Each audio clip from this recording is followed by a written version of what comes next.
ಗಂಗಣ್ಣ ಗಂಗಣ್ಣ ಹುಲ್ಲಿನ ಕಂತೆ ತಂದಿದ್ದೀನಿ. ಕಾಣಕ್ಕೆ ಗೇಣುದ್ದ ಇದ್ರು ದೋಣಿ ದಪ್ಪದ ಒರೆನೆ ತಂದಿದ್ದೀಯೇ ಬಾಲಾರೆ ಕುಳ್ಳ.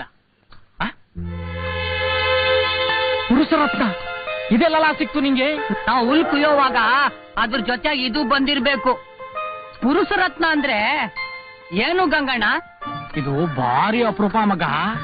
ನಮ್ಮ ಮಠದ ಗುರುಗಳು ಹೇಳ್ತಾರೆ, ಪ್ರತಿ ಹುಣ್ಮೆ ಇದರಿಂದ ಒಂಥರ ಸುವಾಸನೆ ಹೊರಡ್ತದಂತೆ. ಈ ಸುವಾಸನೆ ಕೈಲಾಸಕ್ಕೂ ಮುಟ್ತದಂತೆ.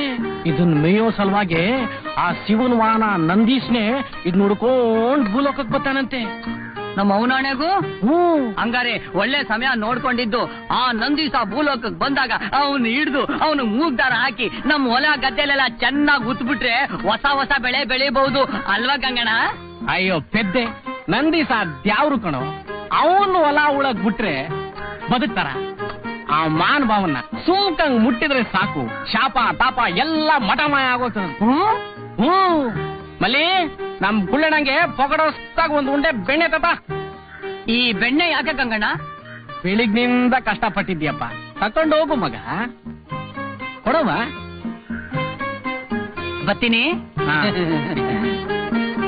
ಅದಕ್ಕೆ ಸಂಪಾದನೆ ಮಾಡಿದ್ದನ್ನ ಭದ್ರವಾಗಿ ಜಾಬ್ನಲ್ಲಿ ಇಟ್ಕೊಂಡು ಬರ್ಬೇಕು.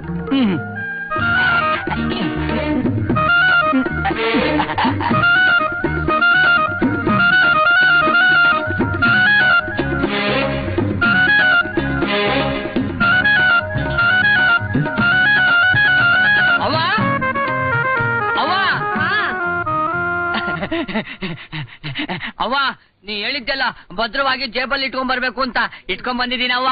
ಏನು ಬೆಣ್ಣೆ? ಎಲ್ಲಿ? ಇಲ್ಲಿ.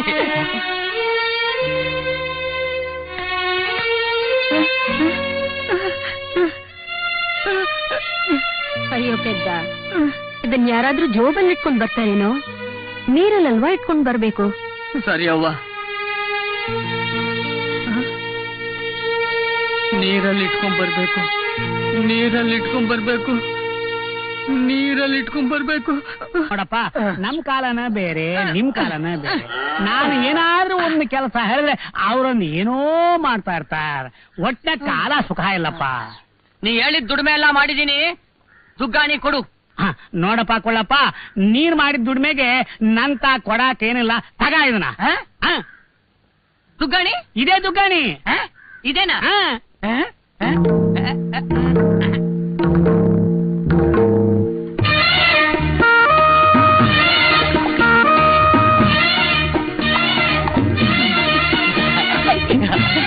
ಅವ್ವ ಅವ್ವ ಅವ್ವ, ತಗೋ ತಗೋ ಅವ್ವ. ಏನದು? ಸಂಪಾದನೆ ಮಾಡ್ಕೊಂಡ್ ಬಂದಿದ್ದೀನಿ. ಎಲ್ಲಿ? ತಗೋ.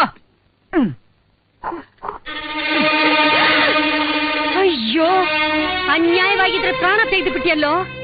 ಇದನ್ ಯಾರಾದ್ರೂ ನೀರಲ್ಲಿ ಇಟ್ಕೊಂಡು ಬರ್ತಾರೇನೋ? ಚೀಲದಲ್ಲಿ ಹಾಕಿ ಹಗ್ಗ ಕಟ್ಟಲ್ವೇ ತರಬೇಕು.